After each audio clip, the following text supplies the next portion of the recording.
Hello everyone and welcome to Coming Soon Movie News with Nicholson. I'm your host, and on this show we're going to be breaking down all of the day's movie news, kind of giving a little bit of background into what it all means for the production in general, such as casting decisions, trailer announcements, director announcements, things like that. So without any further ado, let's get into today's topics. And the first topic we're going to talk about ties into what we talked about yesterday. And on yesterday's show we primarily focused on the Captain America Winter Soldier press screenings and the fact that a lot of people have now seen the movie and what their reactions are. One comment that Chris Evans, the star of Captain America, made the other day was that he's thinking about possibly taking a break from acting and focusing solely on directing gigs from here on out. Steve Weintraub, or known as Frosty, recently did an interview with Chris Evans, and he got him to kind of clear everything up, and Chris Evans was more than happy to clear everything up.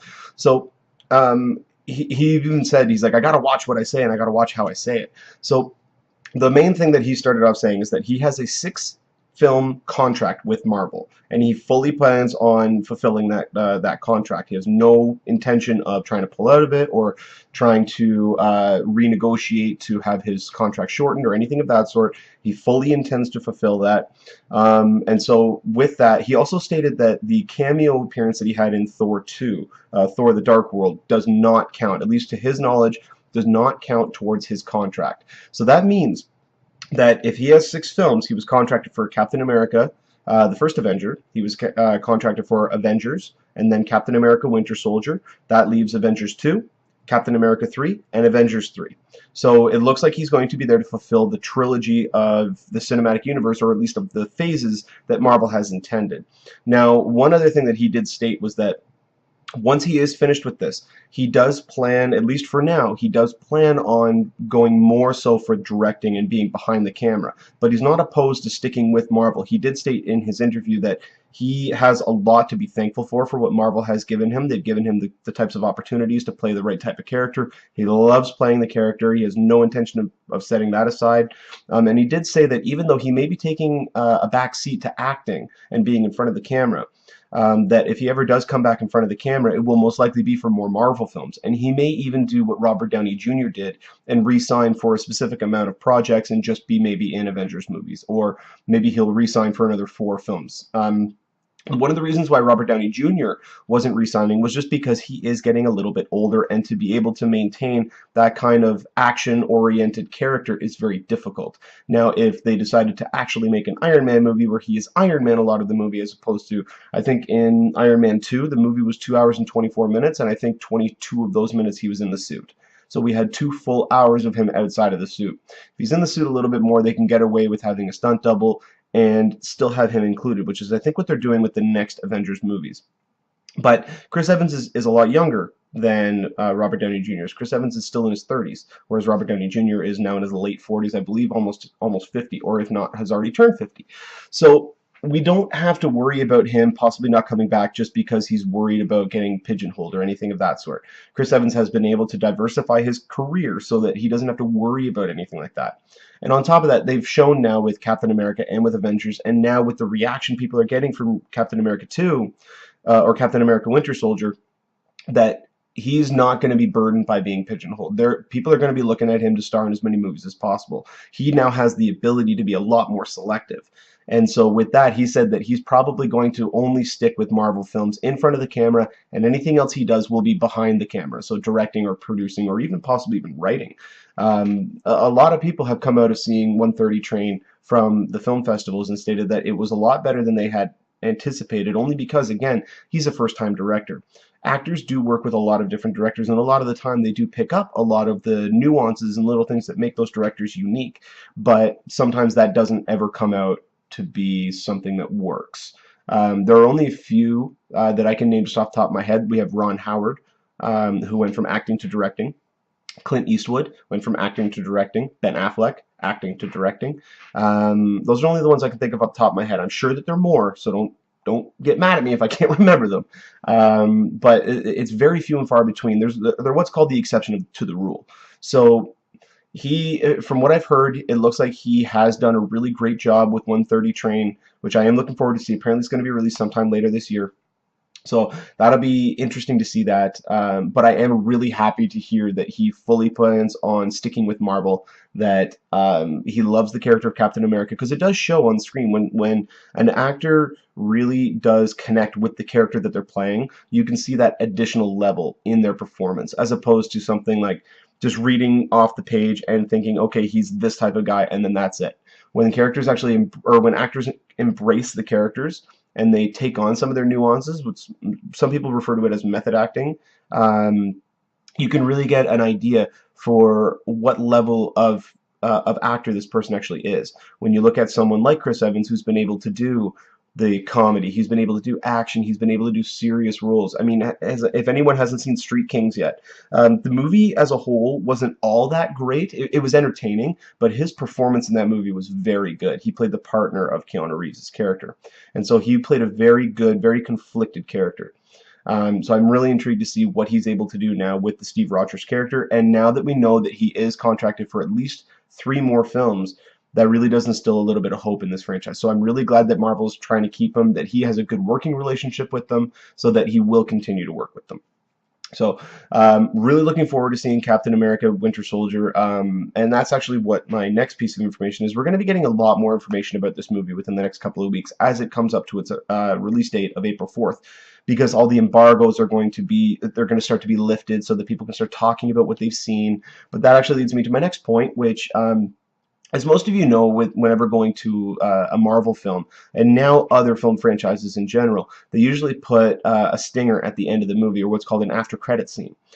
They've recently now started doing 2 of them per movie. Now, when AMC Movie Talk hosted a roundtable discussion with Kevin Feige, the head of Marvel, James Gunn, the director of Guardians of the Galaxy, and Chris Pratt, the star of Guardians of the Galaxy. That question was addressed to Kevin Feige, and he was asked if that's something that they are going to be doing with Guardians of the Galaxy or anything like that. And his response was that it's not mandatory that they do them.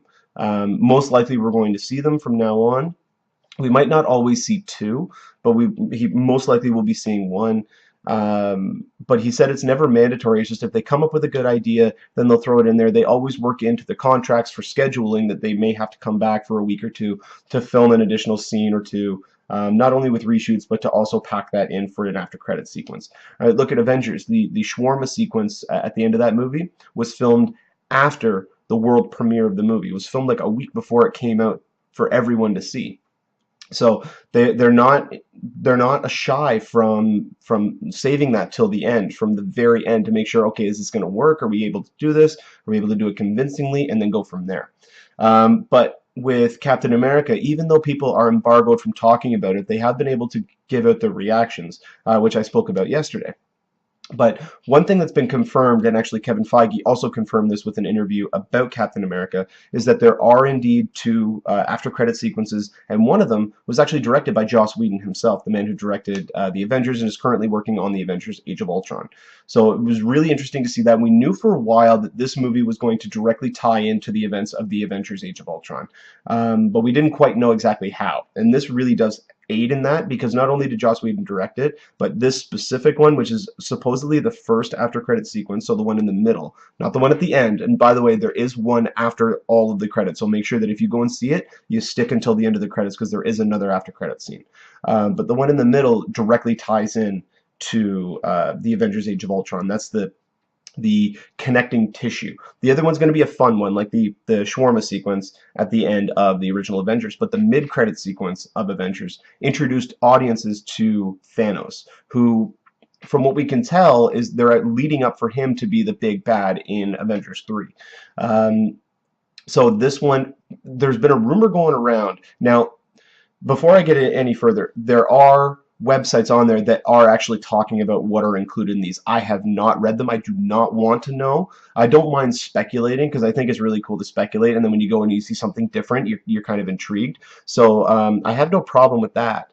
But when it comes to actually knowing what is going to be included, I don't like that, because that spoils it for me. Then you might as well just tell me exactly what happened in the movie, because that's one of the really cool things about going to see these movies, is what are they going to include? What's it going to be? Like, most people didn't exactly know what was going to be the after credit sequence in Thor: The Dark World, and it ended up being a teaser for the Guardians of the Galaxy. Now, even though they didn't expressly talk about that, but Benicio del Toro's character in that movie is one of the main villains in Guardians of the Galaxy. So that was the connecting tissue there.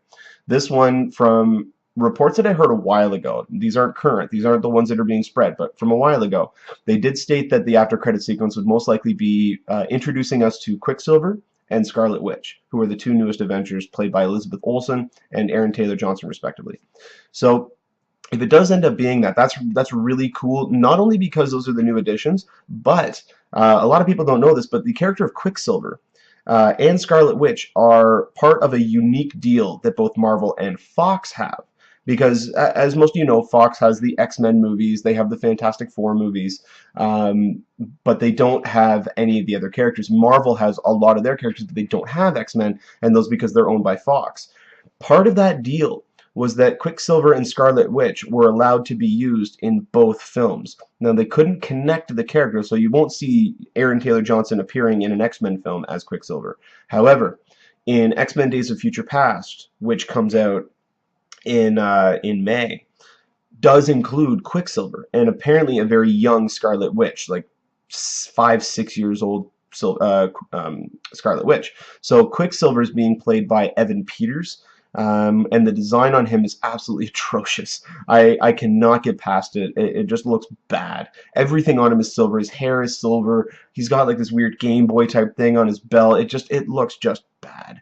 But if in Captain America we have the after credit sequence introducing us to Quicksilver, and they don't show him in the new trailer for X-Men before that movie, Marvel will have beat them to the punch in introducing general audiences to the character of Quicksilver. Now, the main deal with that stipulates that, because in the comics, Quicksilver and Scarlet Witch are the son and daughter of Magneto. Ian McKellen's character from the originals, and Michael Fassbender's from X-Men First Class, and now X-Men Days of Future Past. So they can't reference, in Avengers, they cannot reference the fact that both of these people are the children of Magneto, or that they're mutants. And in X-Men, they can't reference the fact that they have been or know the Avengers, or have any connection to them whatsoever. They can still use the same characters. They have to be played by different people, and they can't reference one another. So it's a question of whether or not why they decided to include Quicksilver and Scarlet Witch in Avengers, because Marvel has so many other characters that they can choose from. Why did they do that? And they were announced right around the same time that these characters were going to be in these movies. I think a couple of weeks apart. I think it was Joss Whedon that came out and stated that Quicksilver and Scarlet Witch were going to be appearing in Avengers, and then Bryan Singer followed that up later on. But I could be mistaken about that. But if Captain America beats them to the punch, that would be their first introduction to the character. And knowing it being a Marvel film and it being Avengers, I have no doubt, at least based on what I've seen from X-Men, that their design is going to be much better. And if people are introduced to that first, that can really hinder on X-Men Days of Future Past. Because we do know that even though he's not a main character, he has a major sequence. They're calling it the Quicksilver sequence, where they actually shot it at, I believe, over 3,600 frames per second. And to give you a frame of reference with that, normal movies that you go and see are shot at 24 frames per second. So this is being shot at 3,600 frames per second. That's going to be really cool to see. I know that in X-Men First Class they had a really interesting idea for a sequence that they ended up having to cut even before they started filming it, because it tied in too much to the hallway spinning sequence in Inception. So with them now being able to have that creativity and come up with this new type of sequence, and even to film it in a new way, is really intriguing. Now they've been hiding this. I don't know if they're going to include it in the new trailer, which is supposed to drop at some point later on this week. May even drop tonight. We don't know. They just said that it's going to be coming out within the next few days. You know, I'm just going to go ahead and say it. The Avengers version is going to be better. There are a couple of characters from Days of Future Past that I've seen the designs of, and I've shown them on the show, that just look absolutely atrocious. Toad being one of them, and I don't know why they're going with this look for Toad, because he looks completely different than Ray Park's character did in the original X-Men. We just haven't seen enough footage from this movie for me to really get excited about it. They've been hiding a lot of stuff, and they keep releasing these 7-second Instagram teasers, which I'm getting really tired of. That's like a teaser of a teaser of a teaser of a teaser. And I hate when they do teasers of trailers, unless it's a movie where we just haven't seen anything yet. But if the scene actually does include Quicksilver and Scarlet Witch in their introduction, that will have beaten them to the punch, and then I think Fox is really going to have to scramble to try to fix this. But still no telling as to what the other after credit scene is going to include. So it'd be really cool to see this movie when it finally comes out, which is going to be on April 4th. Really looking forward to it. And from what I heard, what I talked about yesterday, it's almost being considered the best in the entire Marvel Cinematic Universe so far, even better than Avengers. Some people are saying it might be, it might not be, but it's a more John Campea actually at AMC Movie Talk said that he's not sure if it's better or if Avengers is better, but he said it's a more well-rounded film, which means it's a more well-constructed project. So I'm really, really excited for this movie. And on to the next topic today. Director Gareth Edwards was actually in Austin, Texas at the South by Southwest Film Festival to showcase a couple of key sequences from the upcoming Godzilla remake. One thing that this did was not only show the creature Godzilla in his full form so that people got to see him for the first time on the big screen without being hidden or behind dust or behind buildings or anything like that, but he also did showcase one of the 2 confirmed monsters that he will be facing in this movie. And the one that they have confirmed is this multi-limbed creature that also looks to have wings. So it looks to be the creature that we just got a brief glimpse of in the trailer, swatting the planes out of the sky, and also you saw him diving down into the water, and then that hook that came down and landed. This all looks to be from that creature, and we know that there are going to be 2. So with there being 2, they've been very careful to hide that second one from even coming out, like anything leaking about it or anything showing up in the footage.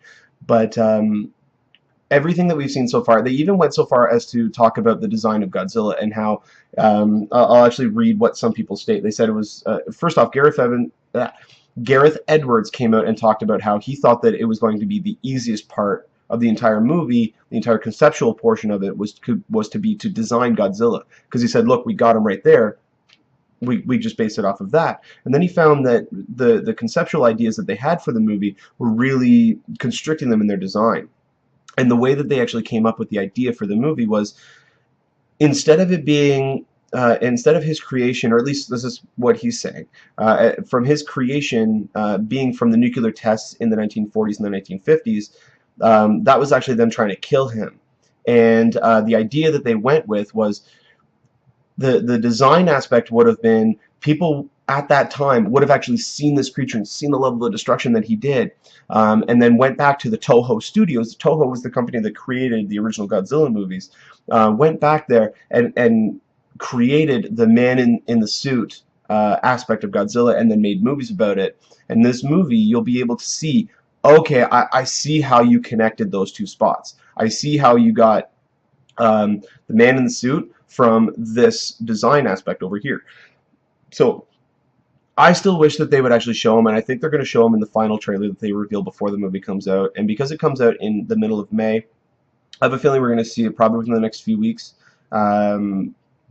There's a good chance it may even be at the beginning of Captain America, which means if that's the case, we're going to have the new trailer for Godzilla in front of Captain America and the world premiere trailer for Ninja Turtles. So there's a couple of, all the summer movie projects are going to be releasing their trailers very soon. So we're going to have a lot more to talk about in that aspect. And at that point, I may even do individual videos for the trailers so I can break them down a little bit more, or maybe just increase the length of the videos. I won't know until we actually get doing it, but within the next few weeks, we're going to be getting a lot more information out, so I'm really excited about that. But the fact that they said that he's a brawler, he looks like a brawler ready to throw down. That was almost verbatim what people who saw the footage of Godzilla said that he looks like, and what it reminds him of that. So that fills me with a lot of hope, because the one thing that I stated before on the show was that we haven't seen him move around yet.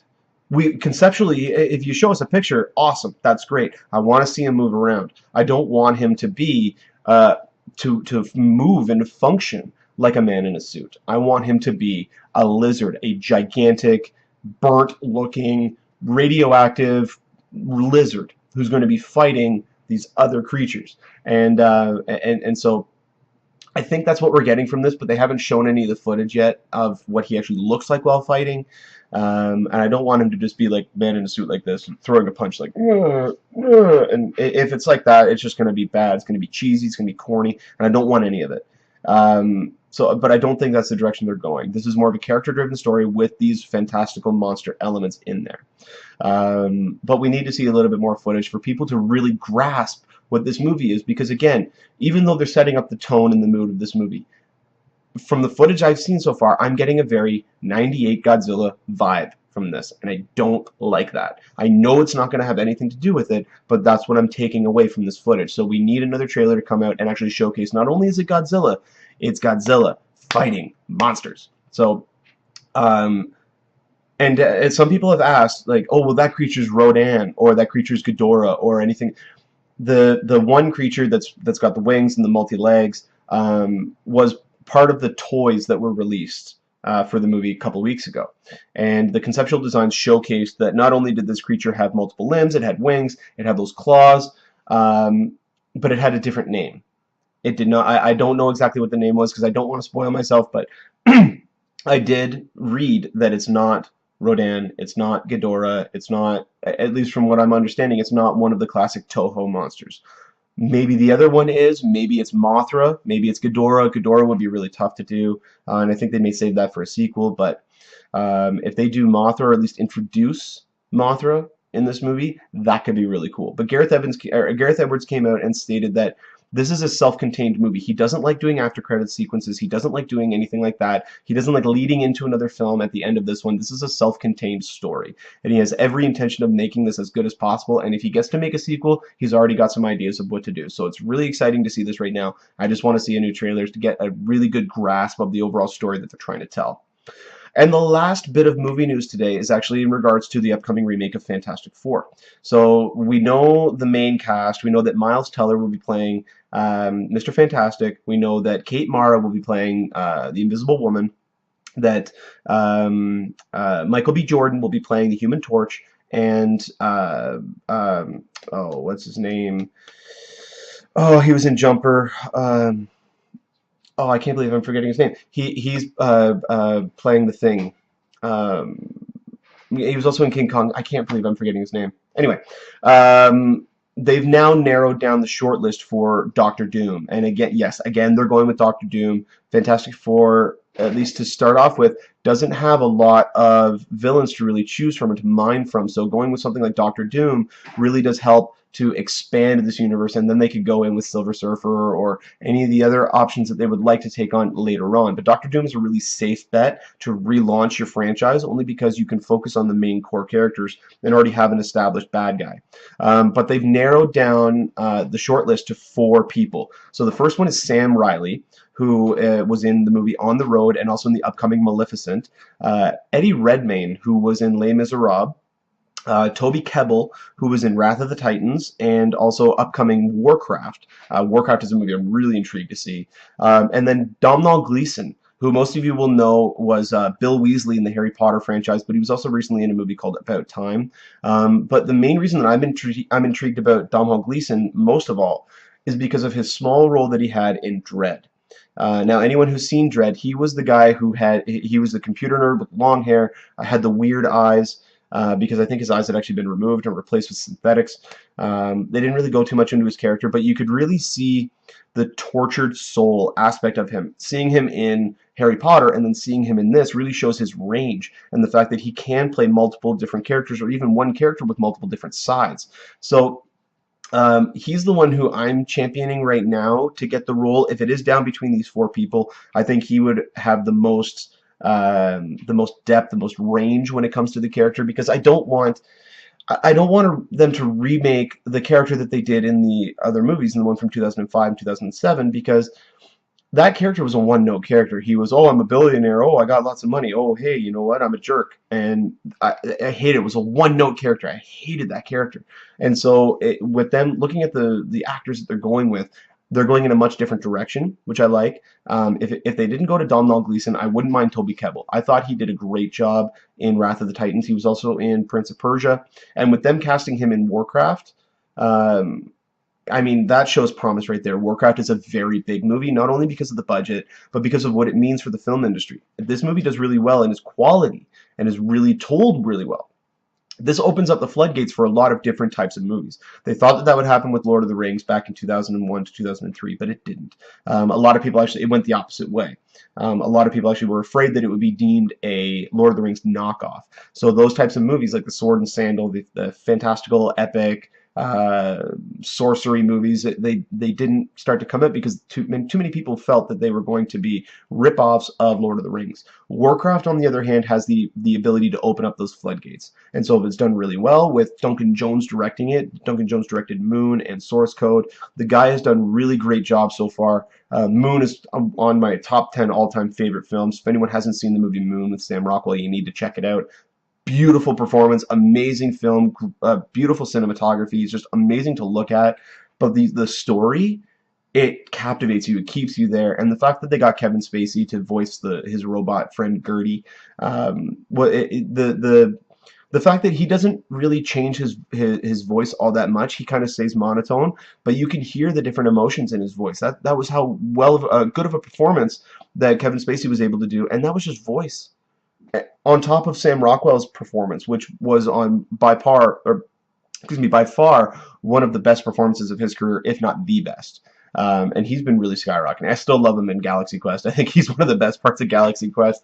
But that movie was just phenomenal. And now he's doing Warcraft, so choosing someone like Toby Kebbell to be one of the leads in that movie inspires me with a lot of confidence that if this is the way that they're going, he can play a bad guy.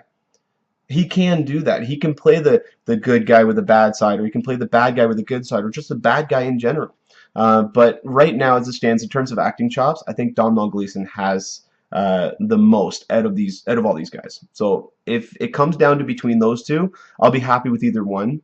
If they do end up choosing one of the other ones, Eddie Redmayne, I visually just can't see him as the role. If anyone who's seen a picture of him, he doesn't have that look. He has the look of somebody who at college you would walk up and just punch him in the face.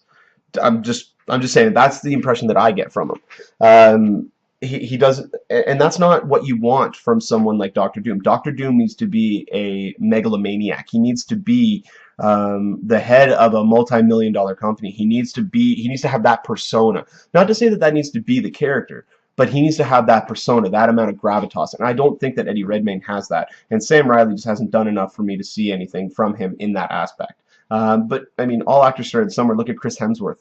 The first time people were introduced to him was the short role in Star Trek. The next time we got to see him was Thor. So I mean, they can surprise you. But right now, Domhnall Gleeson is so far my front runner. Well, that'll about do it for me here on Coming Soon Movie News with Nicholson. You guys have been great. And don't forget to click the subscribe button down at the bottom of the screen. And also don't forget to follow me on Twitter. You can find me on Twitter at Nicholson, Niklsun. Make sure you follow me on there to get all your movie updates. And anything that I do post on there, I will be trying to fit into my next day's show. Without any further ado, you guys have been great. And thanks for watching. Take care.